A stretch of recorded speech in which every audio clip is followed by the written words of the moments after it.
শীতকাল এলেই আমাদের গ্রামে একটি দিনের জন্য সবাই অপেক্ষা করে। সেটি হলো ওয়াজ মাহফিল, আর সেই সাথে বসে চেনা মেলাটা। এই মেলাটা শিশুদের জন্য শুধু মেলা নয়, এটি আনন্দের পুরো একটা পৃথিবী। একটি শিশু সারা বছর অপেক্ষা করে এই দিনের জন্য, কারণ সে জানে একদিন সে পাবে রঙিন খেলনা, হাসি আর নিজের ছোট ছোট স্বপ্নগুলো।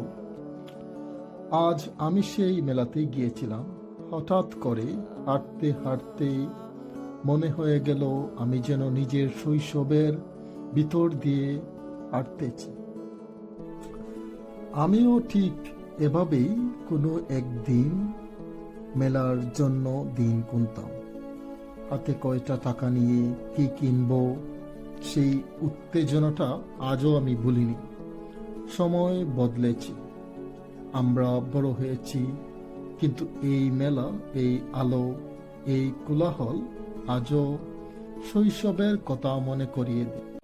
এই ভিডিওটা আমার প্রথম ব্লগ, হয়তো খুব সাজানো না, কিন্তু অনুভূতিগুলো একদম নিজের। আমার গ্রামের মেলা আর আমার ফেলে আসা সেই সুমধুর শৈশব।